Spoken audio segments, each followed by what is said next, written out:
Ladies and gentlemen, you stand all here as witnesses to what will no doubt be history. The precipice of history. We are on the brink. We are on the frontier of perhaps some of the greatest League of Legends smack talk ever to be talked smack. 30 to 50 short minutes separate us. The players, the viewers, the casters, the collegiate organizations as a whole. From perhaps one of the greatest salt fests in all of history. Whomever wins, whomever loses, empires will be built. Hearts broken, bases destroyed, champions slain, minions slaughtered. Rivalries created. As we are getting into perhaps the most hype game of League of Legends I've ever had the privilege to cast. Is it the reverse sweep? Does Maryville stop this dead in its tracks and slay the dream? We can only find out. Yeah, we can only find out as soon as these teams are ready. What have I seen these last 4 hours, Kyle? Oh my god. Well, what has been discovered? Like, we've seen the rise and the fall of RMU. They've just been, like, games 1 and 2, they looked miserable. Especially game 2. It was just like they're like, oh god, what are we doing? Looked like Maryville was going to take it into clean 3-0. And then all of a sudden they didn't, and it was just, they were back. Man, I wish I could talk more about those games, but they're just so pumped to go into game 5. How can you not How can you not be? I mean, like, it's just the complete turnaround from RMU. The reverse sweep. We were talking at the end of game 2, like, RMU was going to have to run the gauntlet because Maryville was looking so dominant. They were playing so well. And then RMU just flipped a switch, and the respect ban of the Talia. Gotta do it. Like, you have to do it. It was either that or Ashe. Yeah, like, which one do you stop? Like, what do you get rid of? Because Free Papa Chow tried playing against Ashe with Karma. Didn't work. Tried playing against Ashe with Lulu. Didn't work. I mean... Right. Put it back. Yeah, put him back on Cassio. They were able to deal with that. We'll see if Pinks is going to be able to find form without that champion. Was such a divisive pick throughout. Nothing too surprising here. Still prioritizing the Graves. So they let through the Rumble yet again. We'll see if West Coast Carry picks that one up. Oh, man. That's got to be... This is a hard call. Because what you pick now, yeah, you have to pick the Lee Sin. I think so. It's going to force Chody Walrus on possibly the Gragas again. Wouldn't be surprised to see maybe a Rengar come out. It is late in the game for that kind of thing. Have to pick the composition carefully. Yeah. I mean, we haven't seen him. Oh, if he goes... Okay. It's the Ashe takeaway. I love it. Yeah. The two biggest factors in RMU's ability to come play this game now off the table. I think the interesting thing to note, though, is Bugzak, while he has played Ashe the last 2 games, in RMU's previous game against Columbia College, he played Ezreal. Right. And he played Ezreal very well. Yes. It was just in game 1 and 2, I believe, that we saw the Ezreal come out for Bugzak, and it was a little underwhelming. Yes. So he switched to the Ashe, found amazing success on that, but it makes me wonder if he just needed to get into the groove. Right. Will he be able to play Ezreal to the same degree now that he's kind of had a little bit of time to adjust, right? Right. And it does look like the Rumble is being hovered for West Coast Carry. And maybe the Varus pickup for Bugzak instead. That is an aggressive pickup, playing that Varus. That's saying a lot. I don't know if they decided it was worth holding on to in case of a Game 5, if that's like the axe in the glass panel, in case of emergency, break this. Yeah. Or if this is, okay, no Ashe, what do I do now? That's tricky. And CatGod at least does have some safety on that Orianna. We saw him play that to great effect, even into a very strong Talia from Pinks. Mm-hmm. And so picking that blind would not be awful. He was very good at his shockwaves in the late game. He was doing an excellent job with that. Oh, that's nerve-wracking. The Irelia lock-in again. Prototype says, look, it went okay last time for you. This time I know exactly what I did wrong, what to do, what to change. I think Irelia functions a lot better with a champion like Ashe behind her to keep those slows applied rather than that Sivir. Especially if Saskia can land the perfect arrow onto really a lot of these targets because they've drafted now Rumble again. They've got Lee Sin. Provided we don't see another GA Lee Sin off the bat at item 2, or at least a lead that big accompanying said Lee Sin item build. Yeah. All of these are champions so far that can be blown up quite quickly if that Ashe arrow does connect. It's not like the Sivir where it's not going to be as potent of a burst threat. We thought it might be the Cassio coming out, is indeed locked in again, so very similar composition to what we saw last time coming out from the side of Maryville here. They've changed it up for the Ashe, though. Really like that. And it looks like throughout the draft, RMU didn't have answers for this. They were not prepared, or perhaps just didn't have they thought it might come, but didn't have the best response for what happens if Talia and Ashe are off the table. I think they probably expected one to be banned. I don't think they expected the other to be picked away. Yeah, and that's probably true, but I mean, like, what choice did Maryville have? None. Like, RMU didn't leave them with any choices. And that was very well done by them, but Varus right now not in a super healthy spot because of that triple side nerf that we kind of saw. Right. In 7-4. So they took a lot away from him, yeah. Yeah, like it was a little bit of a painful nerf to Varus. But West Coast Carry played that Rumble extremely well. We saw by Pinks, even when that cast wasn't super overwhelming, it survived. Relevant. It thrived. It was relevant. It solo killed Cat God several times. Yeah, very early on into the game. And so you have to ask yourself, like, RMU, while they're falling back to something of a traditional composition that we saw them lose with in games 1 and 2, they're playing completely different. Like, you can almost feel the confidence in their play. They've got momentum. Yeah, and Maryville, while they do have some confidence leading out of that game, at least saying, like, hey, we put up a good fight, we tried, we made RMU at least exert themselves even when they were super far ahead, Maryville needs to keep that in mind and be like, hey, listen, we can do this, right? Right. Like, we have to fight because you need to get these picks. Because right now, this is when it matters. This is game 5. If you win this, you are top 4. You are guaranteed to go to Riot LCS Studio to play in May for the big prize. You play on the pro stage. Yeah. There are no two ways about that. Your plane tickets are bought. You're going. And that's why this game is so important. I'll let you in on a secret. I think both these teams are going anyway. I mean, they will run the gauntlet. They will run the gauntlet come April, I think, is when the gauntlet starts. I mean, I don't want to be rude to the southern and eastern regions, but I think the loser of both of those games is going to have a much harder time against the loser of, well, now UBC and either Maryville or RMU. God, can you imagine how bad you'd be sweating if you had that matchup? Either of these guys. Oh, man. That'd be so hard. I really think this was...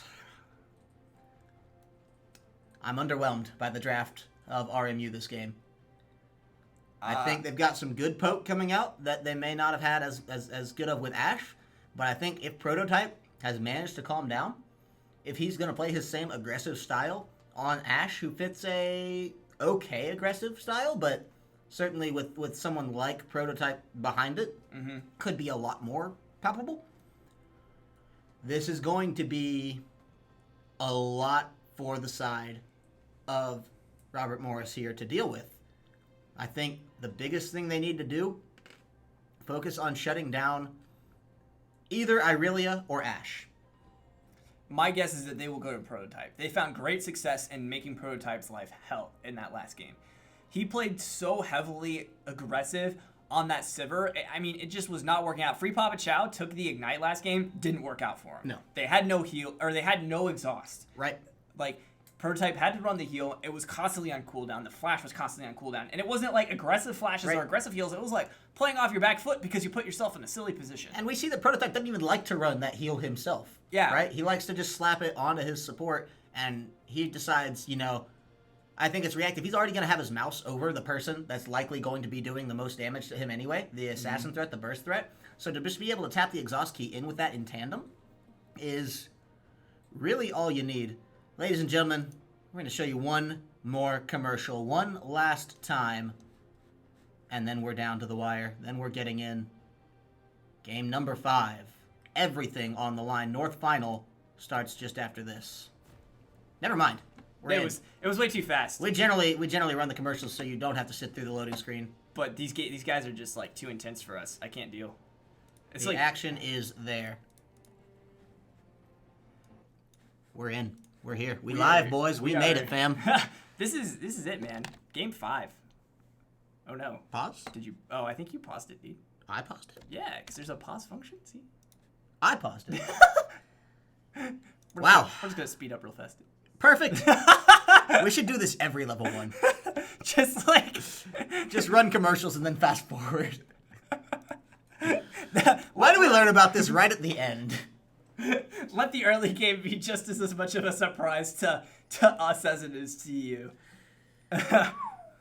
And so on that chuckle note, to kind of break some of the tension that you and I have been building up to with this game. It's tense. It still is really tense. Cat God actually opting to run for the cleanse this time instead of the other summoners that we've seen him run. We've seen him run heal, exhaust, and now cleanse. Yeah. So what are you trying to cleanse? Petrifying Gaze. Yeah. Okay. The ultimate. I was wondering, do you save that for potentially a Chain of Corruption? Is the Petrifying Gaze going to be the more important one to take out in that one, just because you can, in theory, negate a lot of it just by turning it around? Yeah. So I would save it for the Petrifying Gaze for the sole reason that when you are stuck in the Chains of Corruption from Varus, you are at least able to still perform commands. Like, right. So you can cast spells, you can do auto attacks, and so unless you're going to die from being caught out by the Chains of Corruption, like straight up die, you're better off trying to hold on to it for that Cassiopeia, right? Petrifying Gaze. No dispute from me there. I'm with you 100% of the way on that one. So all going to be down to a matter of execution. The cards are all set, and now we're just going to see how each of these teams plays their hand. I'm very, very nervous for both of these teams because they've all come such a long way, right? We've gotten to know both of these guys. I think you and I have cast more Maryville games than any other game so far. We've seen RMU played through.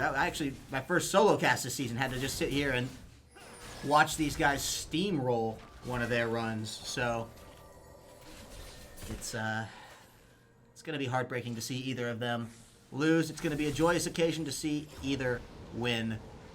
It's going to be a very mixed bag of feelings. And it's going to be really painful for my thumbs with all the Twitter comments I'm going to be typing. We gotta talk about the memes, though. Oh, man.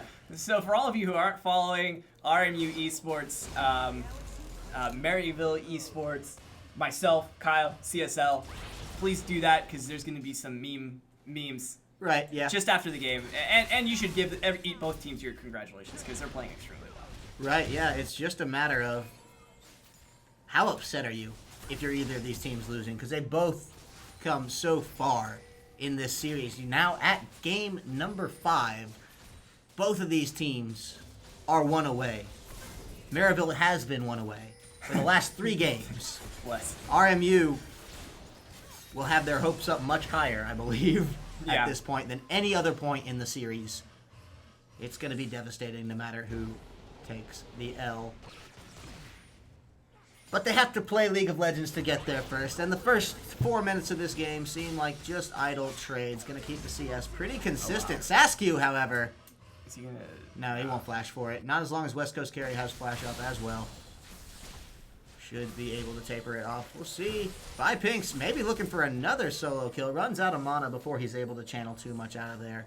The pot is burned from Cack-God. Still one left in the reservoir for Gillette. And we'll see if he's able to make the waves he wants to with the pressure he's building. Lee Sin spotted out. Mordio is discovered. So this should mean some defensive enough play coming out from Cack-God there. And he just comes right back around for Chody Walrus. He wants to find a kill here, at least take away the red buff. There's very limited potential from roams for either lane. Mostly it looks like they will be calling down Saskew, but West Coast Carry's there to follow. Buff goes over, believe, to Chody Walrus. I think he took that one. Yeah, he did get it. Yeah, and so all in all, a little bit of wasted time and a close call for Mordio. I don't think that was something that, if it had just gone another second, if it had gone south for him, that could have been a huge giveaway. And just the red buff takeaway, I don't necessarily believe is the right hill to die on there. Yeah, I mean, while that's not an awful hill to die on, like you said, it's problematic because we did see Mordio get into Chody Walrus' face in the last game, and his ability to really shut down Chody Walrus early was kind of a lot of the cause of problems that Maryville had. So taking away that red buff would have been huge. And maybe trading first bloods for it could have been worth it. We talked about this in games 1 and 2. RMU likes to take questionable risks early on. Yes. To get a good lead leading into the middle and late game, right? And so if that had landed, like if they had taken away that red buff, that would have been one of those leads that we were talking about. Right. We've seen them just start to do whatever they can to pry the door open. And once it's open, they really do a good job of forcing it open more and more and more until they blow it right off the hinges. And so, in that sense, yeah, it would have been sort of the foundation. They tried to put the crowbar up to the wood and found that the lock was well reinforced enough that would not be the basis upon which they found their crusade. That said, there's a lot more of equal or greater importance to a red buff that they're going to be looking for. Especially Mordio on that Lee Sin. He's been preferring it the lion's share of this series. Looking to make a first blood happen. The first bloods have tilted either way, back and forth, most games, but... Oh, we do have a level 6 Irelia. Yeah, I don't believe that's going to be too much. Even at level 5, West Coast carry is still such a headache to deal with. There's a congregation, though, from the side of Maryville in this top lane. They might look to make the dive here. They might not even need it. Saskew's getting so close. Walrus is there. That's first blood. And they're already primed for a tower here. They just have to get this next minion wave in. Yeah, and that actually is really big because we do see MU Prototype there in the bot lane. He is going to get caught out by a ward, but he is going to be able to at least hold off the waves from that turret. But we do see a counter push coming into the mid lane because Cat God did have to rotate up. I believe he rotated up at least. Yeah, it was. They didn't stay long enough for as many people as they put up there. Yeah. They should have bit down and tried to force out the tower. Even though the wave would be delayed, there'd be 4 of them to crash against that tower instead of just the 2. I think they still might have could have raced it out. That said, they do rotate back, and that costs quite a bit in terms of the health that the tower in the mid lane takes. And you see them posturing around this blue buff. They're going to take it away from Cat God. Yeah, looks like it's going to happen. Pretty much no contest. The pinch is not there just because Prototype, if he tried to pinch, would just get full forced rushed by 4 of them. Yeah, and he didn't have that ultimate up to use that crystalline arrow to try to catch anyone out. So it was just kind of, you're just kind of stuck, right? I mean, like that's unfortunate. Saskew going on to West Coast carry though again. Yeah, he was instrumental in priming that first kill up. Gonna try. Good sidestep. Nice one by Prototype to get himself in good shape there. The ultimate is burned, and now the level difference means very little between the two. Oh, there's the level 6. Woo! Flashed just on edge. That is so close. Prototype not hitting the first crystalline arrow. Buckzak was ready for it. Did force a flash out, so while Prototype has summoner advantage,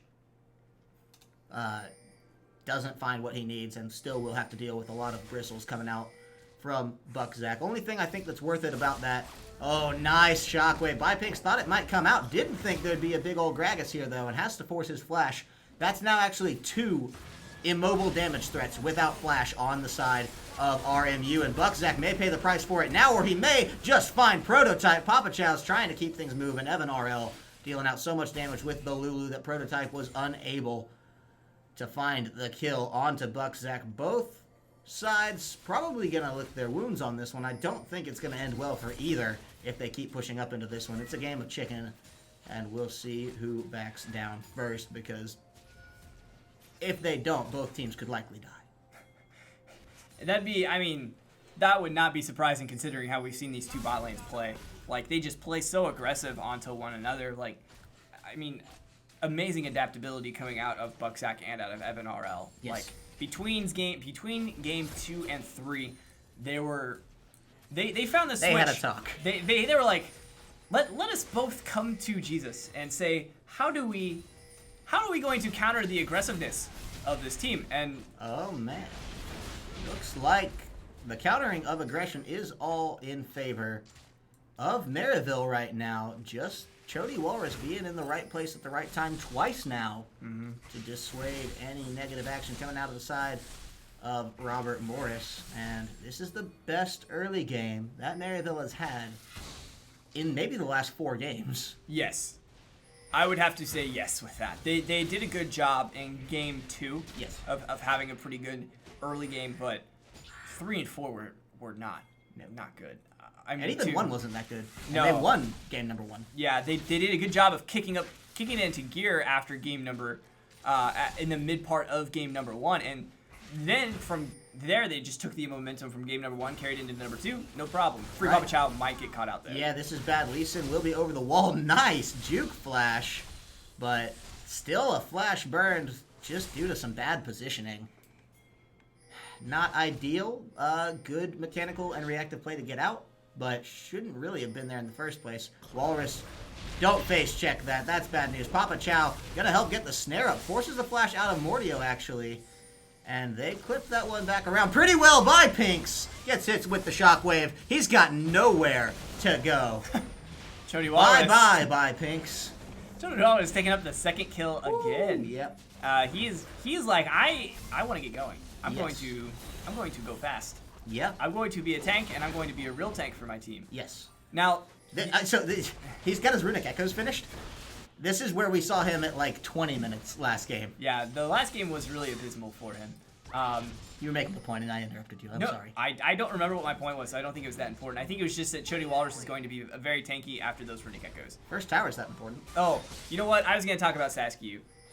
He's been able to rotate down to mid and apply pressure, but actually still be ahead in CS. And not give up too much of a disadvantage in his top lane. Yeah, like there hasn't been that much tower pressure put down by West Coast Carry yet. And so, I mean... This is a precarious situation that Maryville may find themselves in. It's over the wall. Lee Sin takes it away, and look, there's the chain of corruption. Ash Arrow just missing so close, but Chody Walrus is going to die. Papa Chow likely not long for this world either. By Pinks has slain him, takes that one away, and we're 2-2. This is starting just like game number 1. 2 kills from Maryville, 2 answered back from RMU. Still a splash of a gold lead in favor. This time the Dragon, though, does go over to the side of Robert Morris.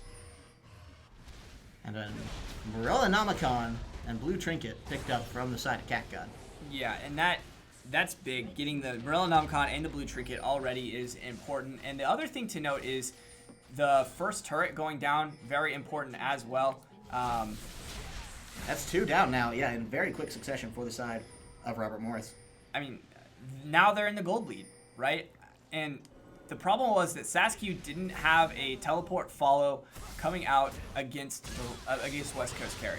Now West Coast Carry is back up in this top lane. No extra damage is coming down onto this tower by Saskew that they can really counter, right?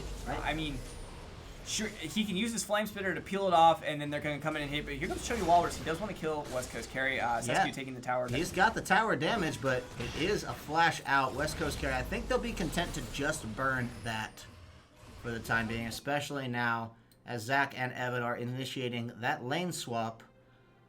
We do see the first team that takes the tower like to turn around the lane swap. I believe it was actually the strategy. That is so risky. What are you doing, Saskew? Woo! They auto-attacked him following the fountain. That's hilarious. That's how close that was. Yeah, I mean, and now he's actually just going to teleport back into lane. They should be able to take this bot lane turret at least. They found themselves the bot lane turret. They're going to catch back up in towers, get ahead, like an actual lead in gold from this tower. And... probably. Yeah, well, actually, now that Rumble's there, actually does have the equalizer. Great ult to wave clear. We'll see, though. It's Papa Chow keeping him busy enough, actually. That's a good call, but the tower will be a casualty nonetheless. Now, if Saskew can hold on to this top lane, Walrus is there as well. This will be good play coming out from Maryville to hold an advantage. Very well done by Maryville, using Chody Walrus to come in and protect Saskew a little bit in that top lane, because one thing that we've seen from Saskew is he tends to get dove. Yeah, yeah. Not afraid to play with his face. Yeah, and that's not always a bad thing. No. But in this case, I mean, he's playing with his face into the enemy team of, like, 3 people. Right, yeah. Oh, I mean, wow. like, you can't play with your face into a vat of acid that has spikes at the bottom. Right. That's not going to work. Not the best idea. That was actually a really cool interaction. Yeah. Real fast. The E-dash from Irelia went to where Lee Sin was, not where he ended up. That's pretty cool. I like that. That actually probably saved his life. Yeah, very likely, actually. That was a fortuitous turn of events. So Take away blue buff. that is important for Pinks, because he only does have that tier for the mana regen right now.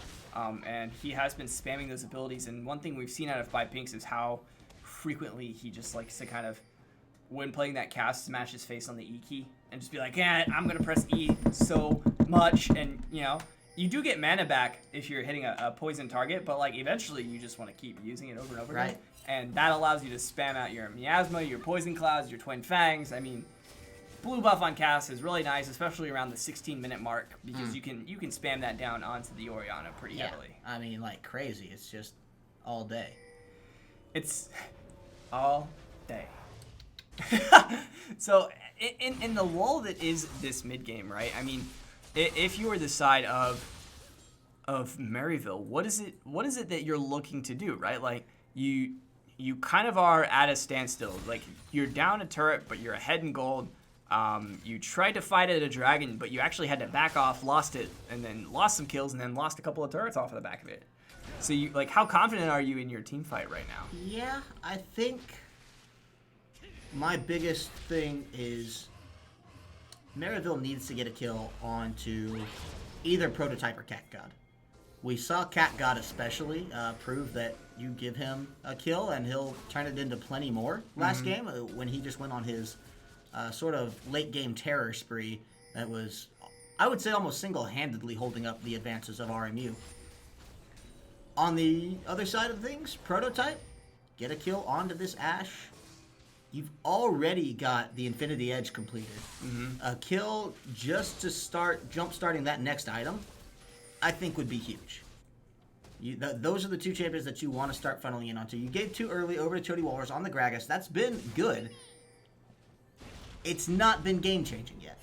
Yeah, and I think that's the issue, is, like, Chody Walrus has been able to kind of get going a little bit with those 2 kills, but it's not ideal. And it wasn't just like they were 2 solo. Oh, that's going to be teleport coming out. We'll see if Buckzak will die before it comes through. Saskew going to follow the flash. Will die, though, just in the hands of the Equalizer. Prototype is here. It's a good wild growth, but not good enough.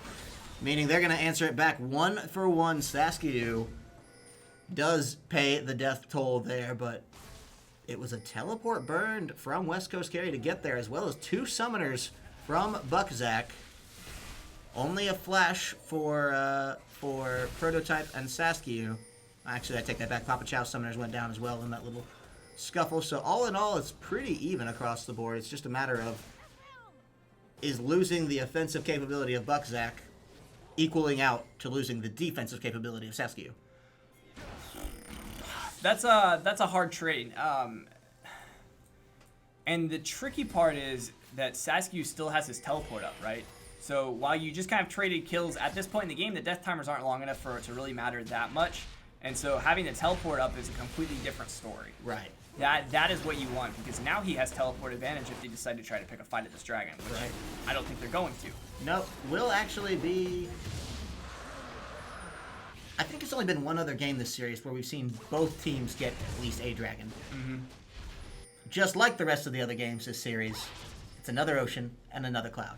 We have yet to see an Infernal. We got one Infernal right at the back of last game. Okay. When Maryville took it and then they lost. Like right after they got it. It may have been game 3 actually even. Okay. But it was within a couple minutes of the game ending. They grab an Infernal Drake. They actually lose Chody Walrus doing the dragon, and then or just right after it, and then the game ends. It's like, oh, well, GG. We can see the effectiveness of the Infernal Drake. That said, it's a Cloud and Ocean Drake kind of day for these 2 teams. I think they're going to, like, just kind of whatever buff would give them possibly an advantage in this one. Finds a nice arrow to slow things down, but without flash means that is death coming to your door, making a house call, and it is taken away by Mordio. Are they really going to run to this Baron right off the spawn? They would have to. Prototype is one of their primary damage dealers right now, and the only follow-up that you really have is that Saskew for that Irelia damage. But you're grouping up with a Gragas and a Shockwave threat from Orianna.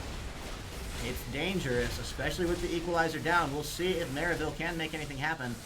I wonder how committed to this the side of RMU is. Seemingly not. I was curious. I was like, are they really gonna try to pull this one off? No, they do back off. Now a game of delaying backs from the side of Maryville here, as they do prime out a good bit in that mid lane. Bot lane will be pushing against them though. Saskew taking away the blast cone while simultaneously using it to get himself in a better position. Only gonna buy some time. This mid lane will likely get cleared out. Still a push in the bot and top lanes, building up from the side of RMU. I think one of the big issues that I've seen with this game so far for Maryville is CatGod has not been able to use a Shockwave. No. I haven't seen a Shockwave yet. He hasn't been either comfortable pulling the trigger on it, or he just hasn't been in position, or hasn't been in the fights. Or after last game, I think actually RMU's done a pretty good job of respecting that. Yep. And they may actually be even too afraid of this Shockwave threat, because it was such a force last game. Has the potential to be such a force this game. CatGod really coming into his own this series. Out farming by Pinks the last couple games. Been doing better there when he was upwards of 50 CS down sometimes. And that's a tricky place to be, 50 CS down. But West Coast Carry knows that story. Yep. Being 51 CS down. He does indeed. Has the Leandry's Torment, so nothing else was really that important. That said, it's a lot of farm on Saskew. It's not much in terms of kills or assists yet, just as the whole murder pool is pretty low across the board. Not many champions slain this game. Murder pool? Sorry. I mean, no, you're right. It's just, I've never heard it called in cold blood. It's vicious. It's war out there. You think that this isn't hell for all these guys? Think again. Yeah. Carry and Saskew slapping each other around a bit. The gap is found and going to try to be exploited by the side of Robert Morris. That's a great Ash Arrow. It is cleansed up, but Pink's health bar is quite low there. The problem is that nobody is there to respond yet from the side of Maryville. They might be able to defend this well, but CatGod is off on the top side, taking another tower down. He's just going to equalize that in towers, splash the gold back in his favor. But he's not there to defend this one, and it's almost certainly going to get traded back. Prototype's almost certainly going to die. He gets kicked back. Buckzak finds the kill. Mordio trades his own life for it. Pinks is now under a tower. That is not long for this world. Does get out in time. And they trade 1-for-1, tower for tower, but it's the 4th tower of the game for RMU. It's only the 3rd for Maryville. We'll see if they can answer back with this, though. They want to try to push on into the inner without Mordio and with a beat up by Pinks with no summoners. There is the ever so trademarked potential. There is, and it's also important to note CatGod still hasn't used Shockwave. Ooh, yeah. So there is potential for them to try to push into this tower and maybe do something with it, but they're just going to back off. I think I know what happened is after the last Shockwave of last game, where he found 3, grouped them up perfectly, and did so little damage they actually may have come out being healthier. He's just been afraid to use it. It's like it's a traditional, like, a sports movie that's made by Disney but isn't necessarily like a Disney Channel movie, where it's like the star athlete's lost confidence in himself. See? He's lost his gift. He can't do it. Mordio's in. They're coming out. Papa Chow on the back, trying to run out of this one. The Sonic Wave will mean he's likely in some trouble, but Mordio can't follow too far. And this is actually a pretty decent position for Maryville to be in because of that bot lane push that they're working on. Mordio I don't think has the health bar to really commit to this if the fight does break out. That's the teleport coming out from the back. Walrus is there. The Chain of Corruption will slow things down. That's the Baron coming out, but Saskew is here. West Coast carries the first target. He's going to go low. The equalizer's great, though. Chody Walrus taken out in trade now. They are cleaning house from Maryville. It's a Baron, but who cares? No one has it. It's an ace for Maryville. And they are going to push down into this mid turret. We see a nice little wave at the top. We see a nice little wave at the bot. They're going to push in this mid, rotate down to the bot, get 2 turrets off of it, maybe 3 if they choose to go into this inhibitor. I think they turret. go for the inhibitor here. They still have a healthy wave. There's only Lulu up within the next 10 seconds. Mordio's the next one, and he can't do that much if his team is not there behind him. That's likely an inhibitor. Saskew can rip through this thing. Prototype is going to tear it to shreds. And Maryville coming back to this one. They're just going to rotate back. And oh, man. I think Ocean Dragon's the target. They pinged it out. They'll take away the red buff as well as some jungle plants along the way. This is exactly what we wanted to see out of these guys. This is exactly how they need to be playing. They lost brutally the last 2 games, but they have not given up. shout out to the rally. Holy moly. Oh my goodness. This is game 5. This is the game 5 we wanted. It's still just 2K between these guys. I believe this is the most towers that either side has had while winning or losing. This is the closest it's been in towers. This is by far the closest game. And it's game number 5. Can we ask for more?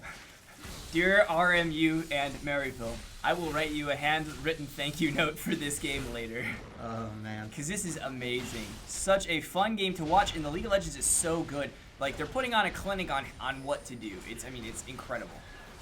Certainly is. That's gotta be so tense now. I can almost feel the hands shaking of some of the Maryville players. They're this close, and they're starting to get a lead back. At least the momentum game. How hard will they fight to hold on to this? How hard are both teams going to go just to avoid that defeat screen in the 5th game? Prototype found by Mordio, but this is a much different Mordio. It's chained up ultimates. The Lulu cannot save him. The wild growth not there enough. Chody Walrus just using that ult a little defensively, keep things moved back. And now the siege is going to come around for this bot side turret. I don't know how much the side of Robert Morris can do to hold on to this one because the wave clear is there coming out from Maryville. The tower as well will take it pretty quickly, already at about half health, going down to nothing in the span of a mere 5 seconds. But do you stay? Do you hang around? Mordio's up in 10 seconds. Is this the back for the buy? 1,400 on Cat God. We'll see what he turns that into. It looks like he might be able to turn it into a Rabadon's, maybe? I don't know. I think Rabadon's is a little higher. I don't remember what the items are that go into Rabadon's these days. My itemization knowledge is not as good as it used to be because things keep changing. Oh. And it makes me sad. Adapt and survive. That's right. Cat God. Score's a little tricky to find. He did it! The Rabadon's was bought. Hey, there it is. Just had to hang around for a little bit. All right. Sorry. I got really excited about that for a second. No, yeah. Well, so it is still, it looks like the Needless and the Blasting. Yeah. That's a lot of damage, too. Oh, my goodness. What's Coast Parry? He's already forced to use his Zonies, and there's not any burn damage coming out for it. Saskew tapering it back off. Not going to worry too much about that. Maybe just wants to be in position to keep priming this wave out, but the rest of his team has to be careful. They're not very close to Prototype, and they're going to have to make the long run back up to get to him. If they try to fight without that Ashe right now, it's going to be danger. The good news is the Ashe is just right around the corner. She does have Crystalline Arrow up. She can use that to shoot it down, get it engaged onto the enemy, and that is ideal. Saskew wants to keep trying to fight West Coast carry. Yeah. And that is not at all surprising because this Saskew Irelia is much different than the one that we saw last game. Oh, yeah. Because last game, he primarily split push, wasn't with his team for fights. This game, he's with his team for fights. He's got kill participation. He's got good split push. He's got good CS. Like he's just got the whole package. It's all going on for him. He's playing Irelia very well. We do see a back-end teleport coming in from Rundle. Yeah, this could be big. They come in, but the ultimate does not connect. Petrifying Gay is not going to petrify too many people. Mordio could be caught out, is taken down, but it's a good shockwave. Not taken down. The Lulu ultimate picks him right back up. Papa Chow's down. Prototype on the back line. Mordio finds it. They're turning this fight around. Chody Walrus You're not going to be able to hold on to this one for too long. Throws the smite down on the Rift Scuttler and is actually saved out. Saskia on the backline drawing a lot of attention. Buckzak may go down here. Likely will. Evan RL has slain Saskia, though. And Buckzak hanging on by the edge of a knife. That's likely the clean ace. I don't know. I don't know if Cat God... Yeah, he's out of this one home free. Meanwhile, the minions in the mid lane hammering away at that, right? There's one. They took a tower. They're not going to find two. They're not going to find two, but look at how low it is. Yeah. That is 2 picks away from the side of Maryville to securing this game. Is that worth 4 kills given over for nothing besides answer back? Yes. Yes. Because they lost 4 kills. They still have a gold lead, though. They still have a turret lead. They have pressure. That inhibitor is going to be back up soon. Yep. So really soon. Very soon. Very quickly. And so I still say that's worth because they used the last bit of super minions that they had to take down a Nexus turret, get that one down to about a quarter health, and that puts Maryville in a very good position, even if they lost 4 for it. I think Evan RL deserves so much commendation for saving Mordio in that fight. Mordio was in such a bad position. Yeah. Almost threw it for his team, and Evan RL picked him back up by the collar and said, not today.